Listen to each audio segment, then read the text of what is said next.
जोशीमठ अब अंतिम सांसें ले रहा है। अब इस बात में कोई किंतु परंतु नहीं है। अब बस देखना यह है कि जोशीमठ को जमींदोज होने में वक्त कितना लगता है। इसलिए सरकार का मेन फोकस भी अब जोशीमठ को बचाने से ज्यादा जोशीमठ को खाली करवाने पर है। जोशीमठ में अब तक 723 मकानों में दरारें आई हैं और 81 मकानों को डेंजरस घोषित करते हुए उनकी दीवारों पर रेड क्रॉस का निशान बना दिया गया है।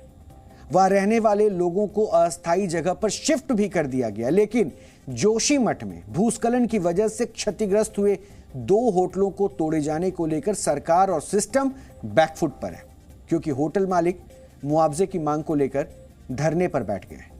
जिसके बाद सरकार ने तय किया कि जोशीमठ में अभी कोई घर नहीं तोड़ा जाएगा, सिर्फ 2 होटल तोड़े जाएंगे, वो भी मैनुअल तौर पर, यानी बुलडोजर नहीं चलाया जाएगा। आज जोशीमठ के प्रशासन ने वहां के स्थानीय निवासियों के साथ मीटिंग भी की और ऐलान किया कि जिन घरों में दरारें आई हैं उनमें रहने वाले परिवारों को अभी 1.5 लाख रुपए की मदद दी जाएगी, जिसमें 50,000 रुपए शिफ्टिंग के लिए और 1 लाख रुपए मुआवजे का एडवांस होगा। यह बाद में तय होगा कि फाइनल मुआवजा क्या होगा, लेकिन लोग सरकार के वायदों पर भरोसा करने के मूड में नहीं है। सरकार कह रही है कि वो मार्केट रेट पर मुआवजा देगी और लोग पूछ रहे हैं कि मार्केट रेट क्या होगा, तो अधिकारी कुछ बता नहीं पा रहे हैं। यानी अब सरकार का पूरा जोर जोशीमठ को खाली करवाने पर है, लेकिन यहां रहने वाले लोगों को समझ नहीं आ रहा है कि वो कैसे अपने आशियाने ऐसे ही छोड़कर चले जाएं। इसलिए लोग कह रहे हैं कि उन्हें जोशीमठ के आसपास ही दोबारा बसाया जाए। जोशीमठ से लगातार ग्राउंड रिपोर्टिंग कर रही जी न्यूज की टीम ने वहां स्थानीय लोगों और प्रशासन से बात की है, जिससे एक बात समझ में आती है कि अब जोशीमठ नहीं बचेगा और कहीं दूसरी जगह नया जोशीमठ बसाना पड़ेगा।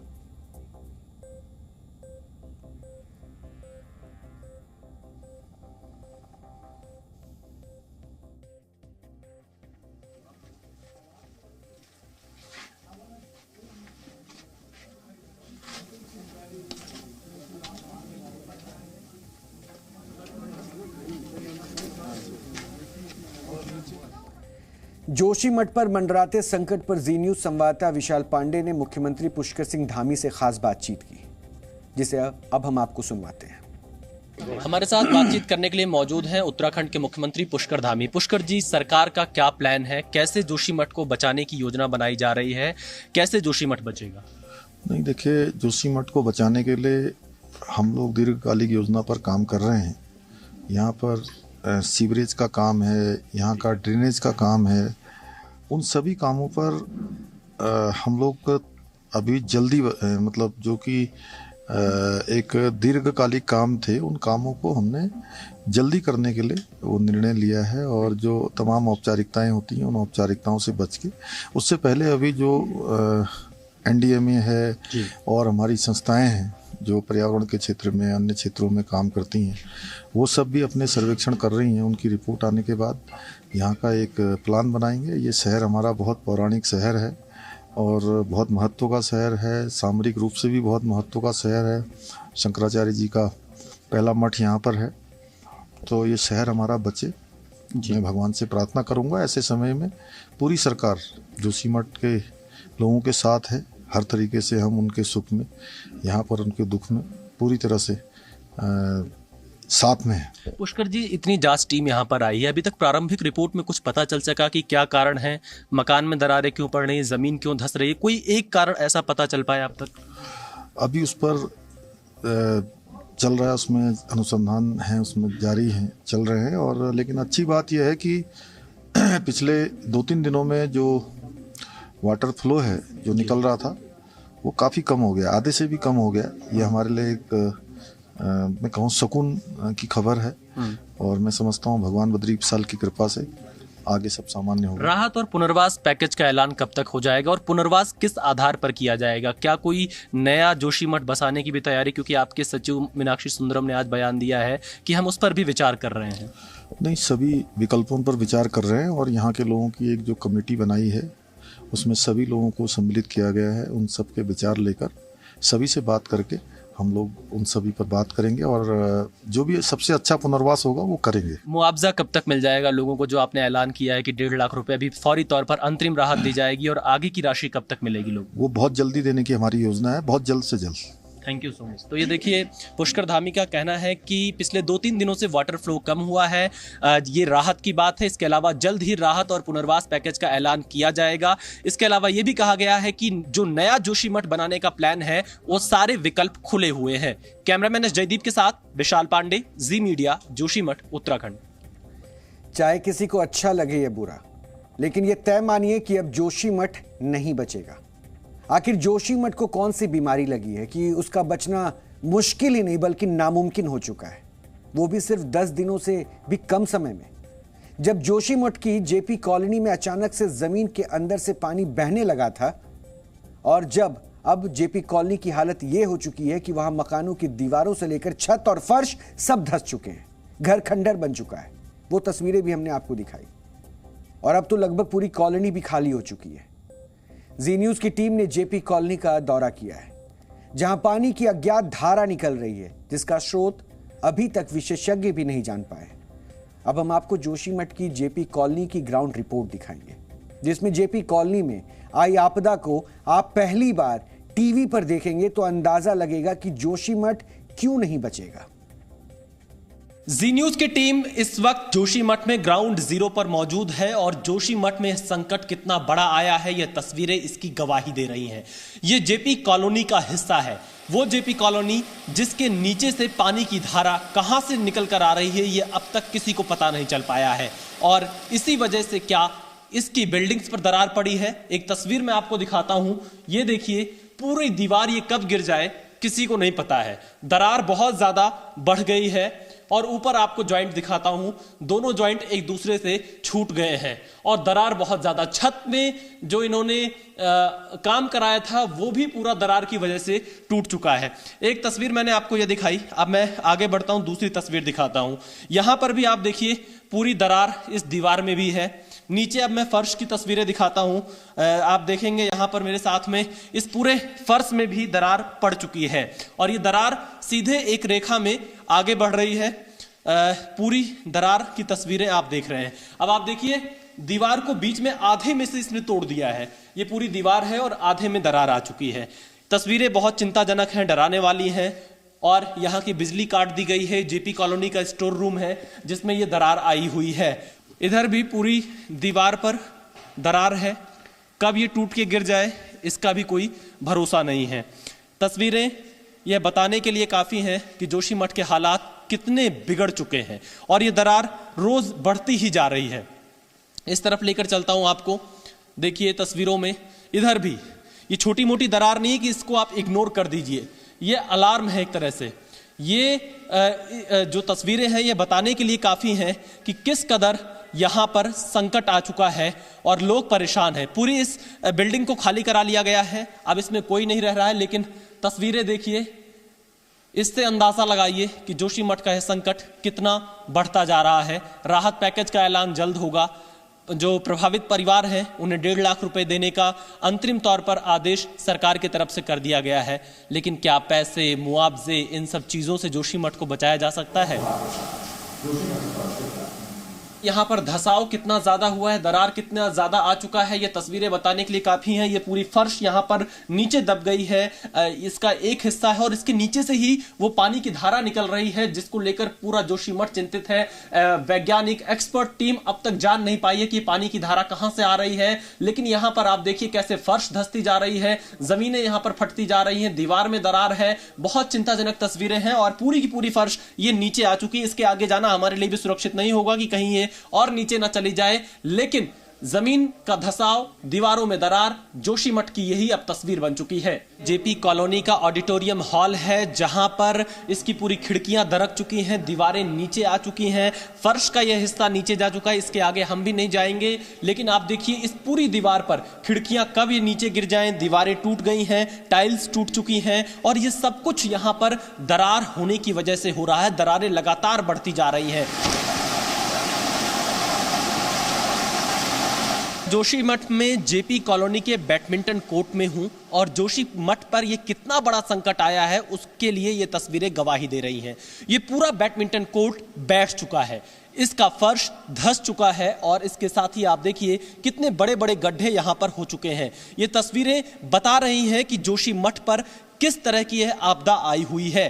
पहले यहां पर छोटी सी दरार आई थी, लेकिन बाद में यह दरार थोड़ी और ज्यादा बढ़ी हुई और अब यहां पर यह दरार पूरी तरह से जमीन को धंसा ले गई है अपने साथ में। फर्श का 2 टुकड़ा हो चुका है, एक उधर एक इधर, ऊपर नीचे ये फर्श हो चुकी है। यहाँ पर बैडमिंटन कोर्ट है पूरा, आप देखिए यहाँ पर बैडमिंटन खेलने का प्रयोग किया करते रहे होंगे लोग, लेकिन अब ये पूरा परिसर असुरक्षित हो चुका है।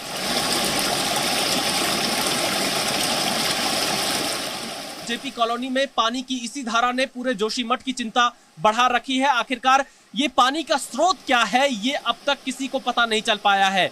बड़े बड़े वैज्ञानिक जांच टीम आकर इस पानी का सैंपल लेकर जा चुके हैं, लेकिन अब तक पता नहीं लगा पाए हैं कि आखिरकार ये पानी कहां से आ रहा है। क्या ये पानी, क्योंकि इसका रंग मटमैले कलर का है, और इसका मूल सोर्स क्या है ये जानना बेहद जरूरी है, क्योंकि बहुत सारे लोग आरोप लगा रहे हैं कि तपोवन टनल में जो पानी 2021 से भरा था, ये वही पानी रिसाव करके तेज रफ्तार में अब कॉलोनी की तरफ आ रहा है, जिसकी वजह से जोशीमठ में दरारें पड़ रही हैं। लेकिन चिंता इसी बात को लेकर है कि ये पानी, हालांकि इसकी रफ्तार थोड़ी कम जरूर हुई है, पर ये पानी पिछले 2 जनवरी से लगातार यहाँ पर इस तरह से तेज धारा के साथ बहता हुआ नजर आ रहा है। कैमरामैन एस जयदीप के साथ विशाल पांडे, जी मीडिया, जोशीमठ। सोचिए, जोशीमठ के नीचे की जमीन खिसकती चली जा रही है और किसी को पता ही नहीं चल पा रहा है कि ऐसा हो क्यों रहा है। कोई नहीं बता पा रहा है कि क्या जोशीमठ को बचाया जा सकता है।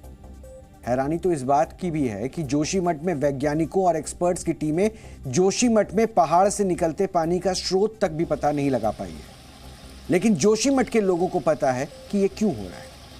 लेकिन सरकार यह मानने को तैयार नहीं है कि जोशीमठ उन विकास परियोजनाओं की कीमत चुका रहा है जिनकी वजह से जोशीमठ का पहाड़ अंदर से खोखला हो चुका है। सच कड़वा जरूर है, लेकिन सच तो यही है कि जोशीमठ अब बचेगा नहीं। और अब तो जोशीमठ को बचाने से ज्यादा कोशिश इस बात की हो रही है कि जोशीमठ के लोगों के गुस्से से कैसे बचा जाए।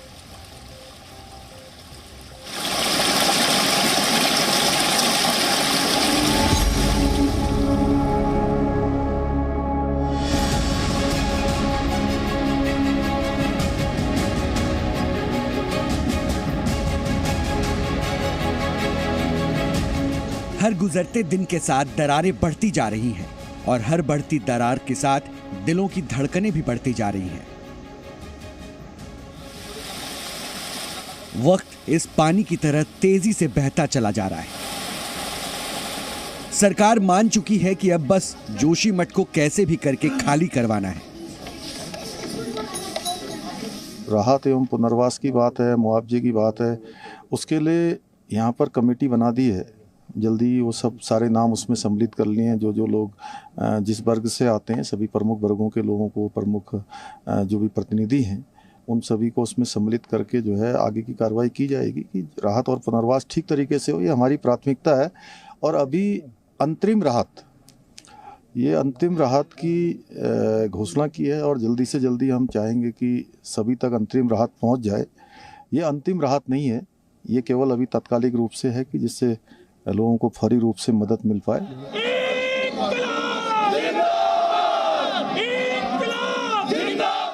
लोग अपने आशियानों को बचाने के लिए सरकार से गुहार लगा रहे हैं, लेकिन सरकार को पता ही नहीं चल रहा है कि जोशीमठ को बचाने का रास्ता क्या है।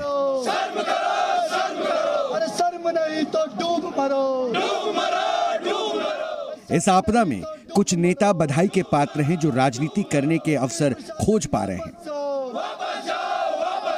पहली बात तो ये कि सरकार ने जिस ढंग से तत्काल प्रभाव से यहाँ पर काम करना शुरू किया, तो मैं मुख्यमंत्री को इस बात के लिए बधाई देना चाहता हूँ कि बिना किसी विलंब के कमिश्नर को और सचिव को यहाँ पर पूरा काम करना स्वाभाविक ही है कि ये छोटी नहीं बड़ी त्रासदी है। और अभी जो लगातार खाई बढ़ रही है, बहुत सारी हम लोग सुनील और सुई गांव होकर के आए, तो वो जो मकानों का जहां दरार पड़ी थी वो थोड़ा सा बढ़ रही है, तो वो थोड़ा सा कठिनाई का है, लेकिन चिन्हित कर दिए हैं। लगातार सर्वेक्षण जारी है। जोशीमठ में रात बिताने के लिए मुख्यमंत्री धामी पहुंचे हैं, क्योंकि पता नहीं जोशीमठ कल हो ना हो। लेकिन जोशीमठ के लोग तो कल भी होंगे। जो वो स्थान है जो बहुत प्रभावित हो गए हैं, उस स्थान में रह रहे लोगों के लिए यदि इस तरह की बात कह रही हैं तो फिर वे व्यक्ति को बचाने के लिए जो प्रयास किया जाना चाहिए वो निश्चित रूप से करना चाहिए। जहाँ तक ज्योतिर्मठ को कहीं और बसाने की बात है तो ये तो असंभव इस दृष्टिकोण से है कि ज्योतिर्मठ तो आदि शंकराचार्य जी ने बसाया था। ज्योतिर्मठ में जो कल्पवृक्ष है, ज्योतिर्मठ में जो शंकराचार्य जी का पीठ है, जो तोटकाचार्य जी की गुफा है और जो यहाँ के परमाणु हैं, जो हजारों वर्ष तक तपस्वियों ने तपस्या करके जो परमाणु क्रिएट कर दिया है, उत्पन्न किया है, वो परमाणु थोड़ी आप कहीं बसा सकते हैं। कमाल की बात देखिए कि तबाही की कगार पर खड़े जोशीमठ में पॉलिटिकल टूरिज्म चल रहा है। नेता आ रहे हैं, टूटे हुए घरों को देखकर जा रहे हैं, लेकिन जिन विशेषज्ञ टीमों को जोशीमठ के ढहने की वजह तलाशने की जिम्मेदारी दी गई है, वो विशेषज्ञ जोशीमठ में कम ही नजर आ रहे हैं। जोशीमठ प्रशासन के मुताबिक अलग अलग जांच टीमें लगातार जोशीमठ के अलग अलग हिस्सों में जाकर सैंपल इकट्ठा कर रही हैं और यह कारण पता लगाने की कोशिश कर रहे हैं कि आखिरकार जोशीमठ के मकानों में दरार क्यों आ रही है और जमीनें क्यों धंस रही हैं। लेकिन पिछले एक हफ्ते से मैं खुद जोशीमठ में मौजूद हूं।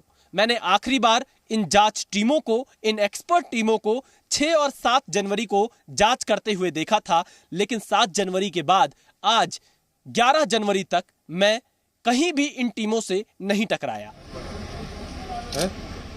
विश्वगुरु भारत के प्रीमियम संस्थानों के वैज्ञानिकों की टीम ये पता नहीं लगा पा रही है कि जोशीमठ में पानी कहां से आ रहा है। ये बात चिंता करने वाली है, क्योंकि समस्या का समाधान तो तभी होगा जब समस्या क्या है ये पता चलेगा। लेकिन कहीं ऐसा ना हो कि बहुत देर हो जाए और जोशीमठ उजड़ जाए।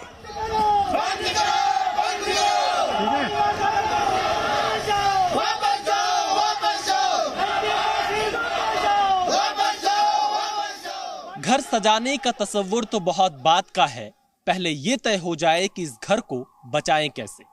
वसीम बरेलवी की यह लाइनें मौजूदा समय में जोशीमठ की पूरी कहानी बयां करने के लिए काफी है। आधुनिकता की इस दौड़ में हमने जिस तरह से प्रकृति के साथ खिलवाड़ किया, पहाड़ों के साथ खिलवाड़ किया, क्या आज उसी का खामियाजा पूरा जोशीमठ भुगत रहा है? यह सवाल जोशीमठ का हर नागरिक पूछ रहा है।